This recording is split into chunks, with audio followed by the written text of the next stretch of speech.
देखो, एक वस्तु अवतल दर्पण के सामने 60 सेंटीमीटर की दूरी पे रखी है। दर्पण की फोकस दूरी 40 सेंटीमीटर हो तो प्रतिबिंब की स्थिति और प्रकृति बताओ। ठीक है बेटा, जब भी ऐसे क्वेश्चन सॉल्व करना है तो सबसे पहले हम देखेंगे दर्पण कौन सा है। कौन सा दर्पण है? अवतल दर्पण, इंग्लिश में कॉनकेव मिरर। अच्छा बेटा, इसको एक चीज और दिया रहता है, कभी कभी लिखा रहता है अभिसारी दर्पण। क्या बोलता है? अभिसारी दर्पण। तब भी क्या समझोगे? अवतल दर्पण। कौन सा दर्पण है? अवतल दर्पण। इंग्लिश में क्या बोलता है? Diverging mirror, sorry converging mirror. Converging mirror. कौन सा मिरर? कन्वर्जिंग। तो क्वेश्चन में ये नहीं दिया रहेगा एक वस्तु अभिसारी दर्पण के सामने रखी है, या फिर इंग्लिश में दिया रहेगा an object is placed in front of converging mirror.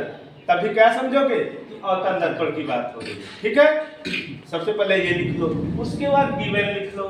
Given क्या है? क्या क्या दिया है। ठीक है, एक वस्तु अवतल दर्पण में 60 सेंटीमीटर की दूरी पे रखी है, तो वस्तु की दूरी को किससे दिखाते हैं? U से। किससे दिखाते हो? U से। तो U बराबर 60। U हमेशा क्या होता है? Minus, negative. U हमेशा निगेटिव। उसके बाद देखो क्या है, फोकस दूरी 40 सेंटीमीटर, तो दर्पण की फोकस दूरी क्या लगेगा? 40। और कौन सा दर्पण? अवतल दर्पण है, F क्या होगा बेटा? Minus, negative. और दोनों किसमें है? सेंटीमीटर में। ठीक, तो प्रतिबिंब की स्थिति बताना है, मतलब तुम्हें क्या बताना? V, जो प्रतिबिंब बन रहा है, इमेज बन रहा है, वो दर्पण से कितनी दूरी पे बन रहा है। क्लियर? और नेचर भी बताना है। ठीक, तो अब सबसे पहले गिवन लिखोगे और उससे रिलेटेड अब क्या काम करोगे? उससे रिलेटेड फार्मूला लिखोगे। क्या लिखोगे? उससे रिलेटेड फार्मूला। तो फार्मूला, मिरर फार्मूला हमारा क्या है बेटा? बोलो। 1/f is equals to 1/f equal to 1/u plus 1/v। Clear? अब f की वैल्यू रख दो, पुट करो 1/-40। u कितना है? -60 सेंटीमीटर। 1/v इधर आएगा 1/60 ऊपर लिख ले हम, प्लस 1/60 is equals to दोनों का एलसीएम क्या होगा बेटा? 120 - 3 + 2, ये क्या हो जाएगा? 1/v -1/20 तो v बराबर -120। अब एक चीज नोट करो यहाँ से, अगर v क्या है? निगेटिव आया है। v अगर निगेटिव आया है तो इमेज तुम्हारी कैसी होगी? रियल इमेज होगी। कैसी इमेज होगी? Real image. क्या मतलब? वास्तविक प्रतिबिंब होगा। कैसा प्रतिबिंब होगा? वास्तविक प्रतिबिंब। ठीक है, समझ गए?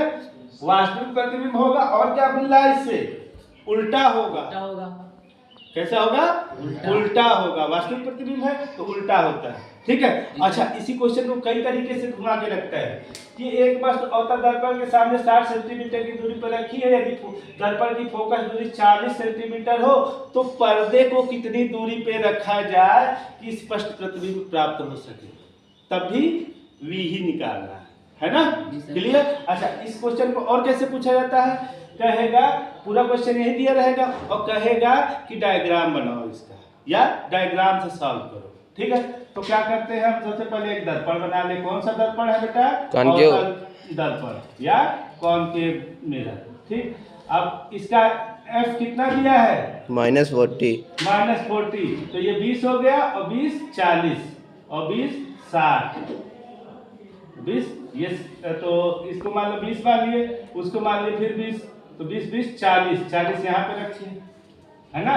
और वस्तु कहाँ पे है? 60 पे। एग्जैक्ट लोगे, अगर फिगर बोर्ड में आ गया तो पटरी से बनाओगे। स्केल मान लो, बोल दिया है जैसे 40 सेंटीमीटर। ठीक, तो स्केल से 4 सेंटीमीटर को 40 मान लोगे, 10 सेंटीमीटर को 1 मान लो, तो 40 सेंटीमीटर को क्या मान लोगे? 4 हो जाएगा। तो 4 सेंटीमीटर पे 40 लिखोगे। ठीक, और 6 सेंटीमीटर पे क्या लिखोगे? 60।